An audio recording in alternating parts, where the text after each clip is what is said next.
President Muhammadu Buhari says the federal government is not pleased with the unresolved issues with the Academic Staff Union of Universities that has incapacitated higher education in Nigeria's public universities. Presenting his administration's last budget proposal before the National Assembly, Buhari appealed to the striking lecturers to show concerns about the current state of affairs in the country. He says federal government, as part of efforts to ameliorate the problem, the government is providing a total of 470 billion naira in the 2023 budget for revitalization and salary enhancement in tertiary institutions. Government, according to Buhari, cannot provide the required funding to run tertiary education in Nigeria.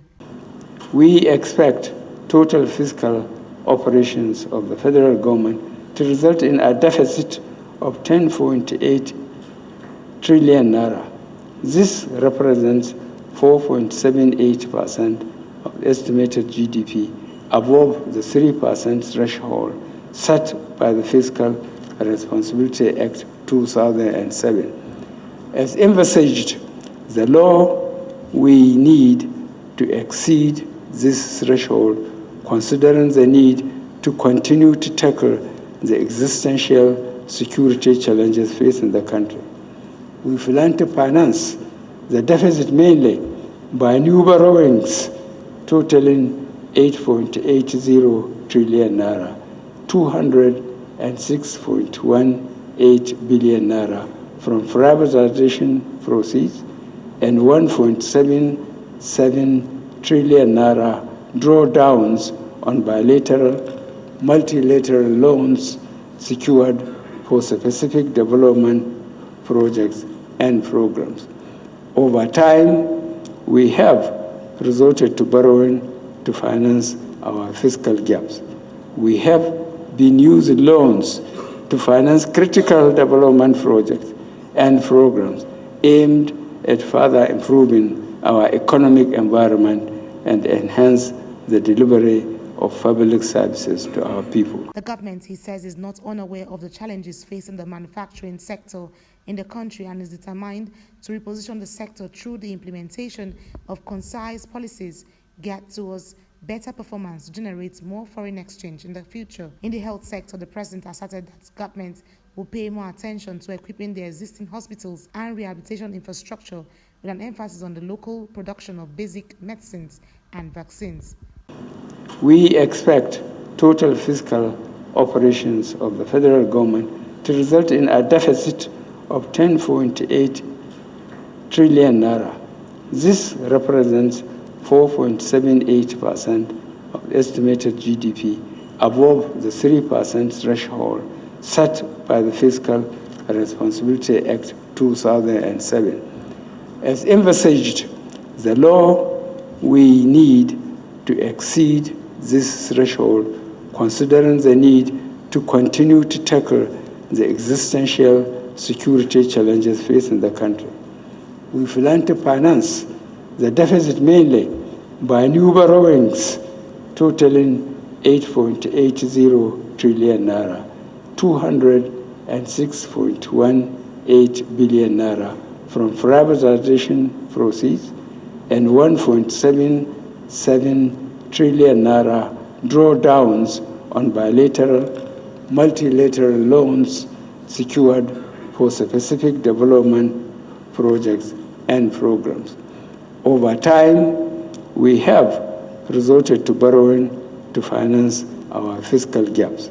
We have been using loans to finance critical development projects and programs aimed at further improving our economic environment and enhance the delivery of public services to our people. For years, Nigeria has lost billions of dollars to crude oil stealing, and this was disdained by the President of the Senate, who referred to crude oil thieves as Nigerians' worst enemies.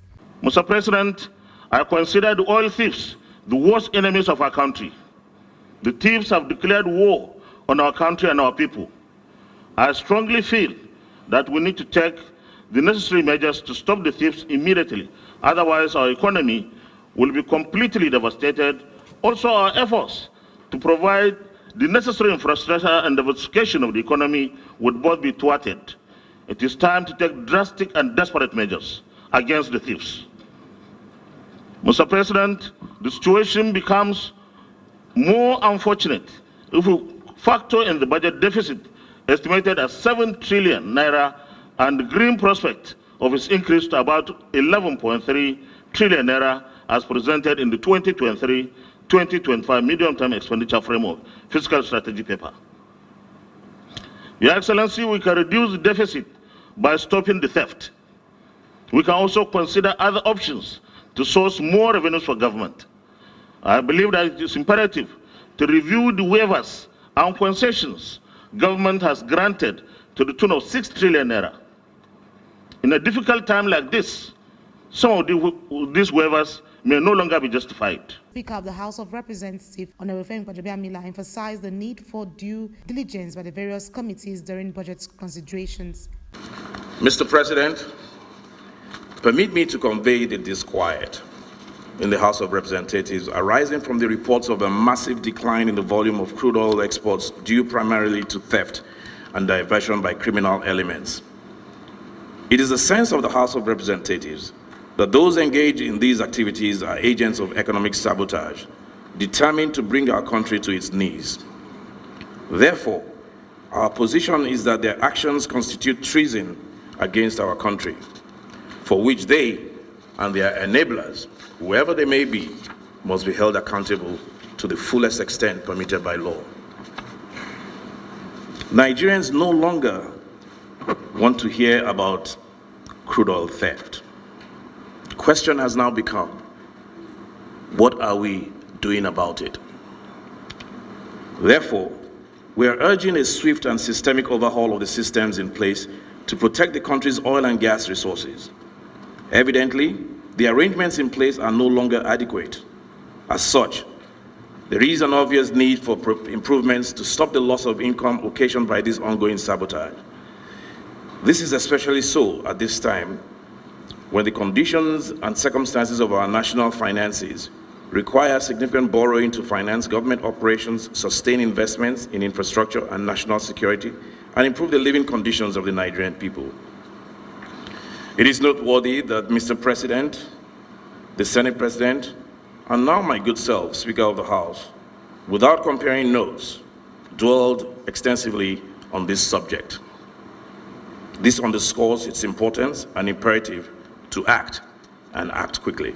The budget of 20.51 trillion naira with a crude oil benchmark price of $70 per barrel, daily oil production estimates of 1.69 million barrels per day, an exchange rate of 435.57 naira per US dollar for the 2023 fiscal year is proposed amidst several crises, including the COVID pandemic, the war in Ukraine, and a general decline in the currency ratings in the world. Buhari hopes that as a transition budget, it will set the ground for the incoming administration to have a solid footing.